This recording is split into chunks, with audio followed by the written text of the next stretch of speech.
Okay, we have a craftsman on a, I'm assuming, let's see here, it's gotta be a 36. You get a tape measure because I never actually measured this. It'd be important to know. Craftsman, older style.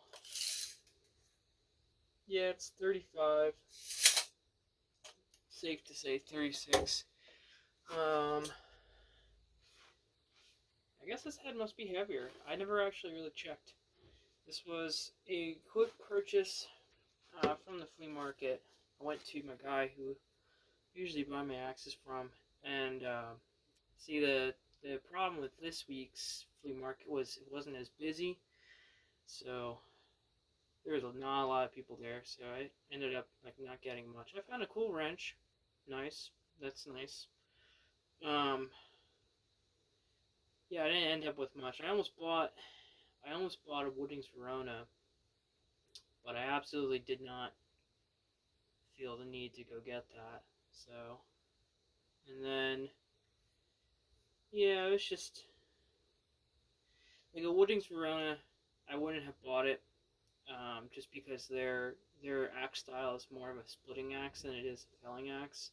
They make a felling axe style, but the most of the ones you'll see are splitting axes. So not bad, but not something I'd want to get into. So this one, I kept this at a 20. I kept this grind at a 20. I don't know if you can see it in the light. Probably cannot. Here we go.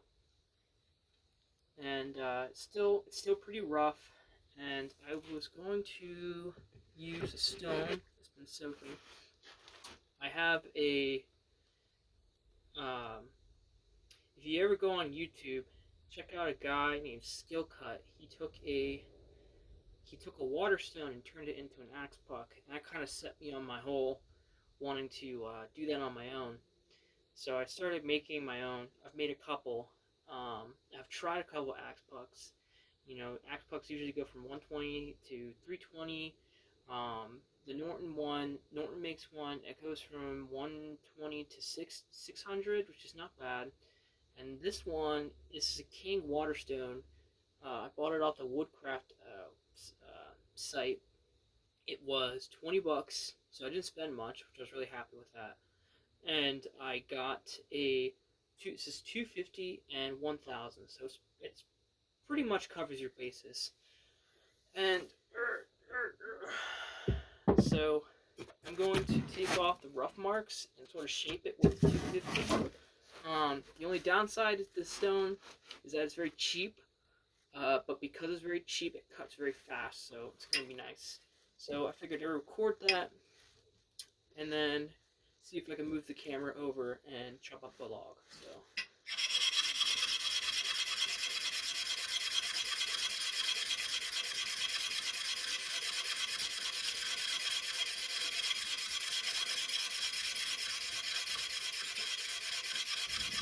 Some people do the circular motion. I do not. I do not do the circular motion. It's just not my thing.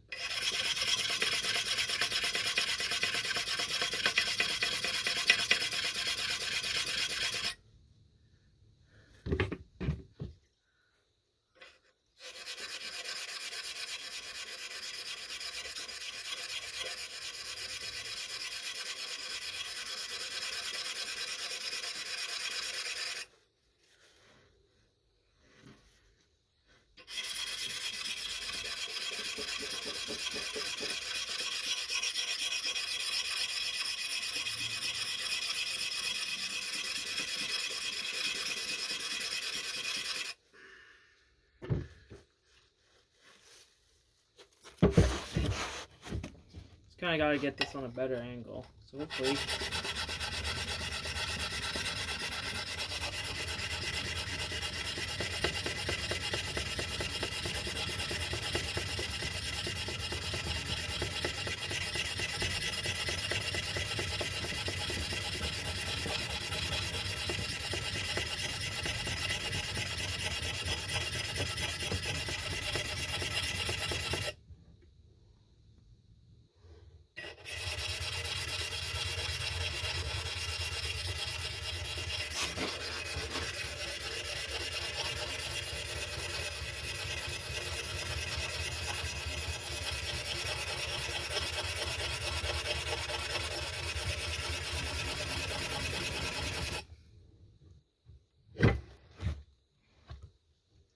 Sorry, it's very hot in here, so I'm sweating a lot.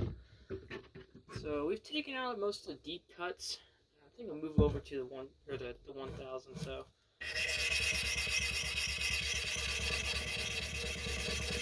see, once you take it down with the 250, on basically any rough grind, so you file your axes, you shape the bevel the way you want it to, and then you touch it up with a stone. The stone essentially is completing the whole thing.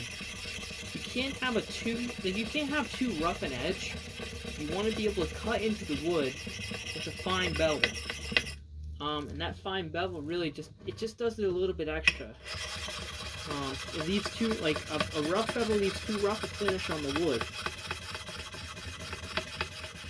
I mean, anyone has seen a video of a nice 1000, you don't need a fine polish, you just need to be able to cut in to the wood. The rough edge is going to leave a rough surface, as I've said. It's also going to dull quickly. The fine edge is going to just need to be touched up. So, shape your bevel, and then you work with the stone.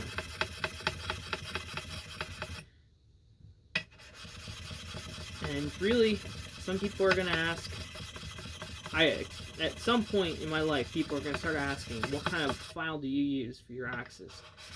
I use a Distin. I found a vintage Distin file, and that does it pretty well for me.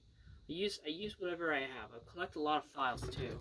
It's another one of my hobbies, I guess, is I collect files. So I bought a Baco file from Woodcraft. That was also pretty nice. That does a good job. I think the difference between files you find at the hardware store versus now is that those files you get at the hardware store, their steel is a little bit more, it wears down faster. It's not as strong. It's not high carbon. It's like a steel alloy. And so I think this is good, actually. This is good enough. So you just want to... The backhoe went pretty well. It's starting to wear down, but it does still last. It does still do a good job. Either some axes it tends to do better. I think there's a definite quality. But it might also just be that this axe is tempered a little bit differently than the file is. So it's a little bit. So the steel is not as soft as to work with. Really, if you want to know what a good quality tool like an axe is, like the axe steel has to be a little bit soft to work with a file, any type of file. And then once you do that, once you work it down with your file, and it's really easy, it still should hold a good edge. And that's the difference. Just the vintages and vintage axes and whatever, as long as it lasts a long time and it's easy to maintain, you chipped the edge, I gotta take it down with a file, as long as that's easy, everything should be good, So I like to finish it off with a nice DMT diamond. And I'm just touching the micro bevel. Not doing anything too particular.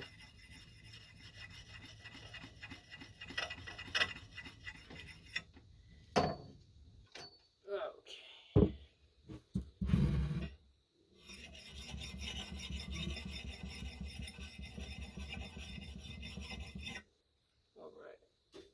Alright.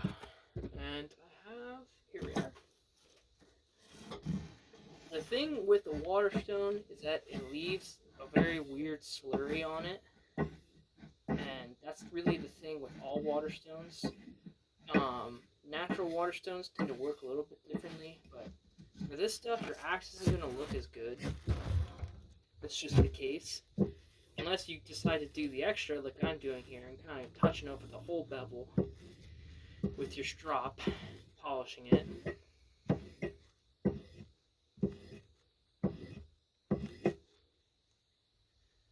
So, we have ourselves an axe. And we've got a little bit of time left, so I'm going to see if I can record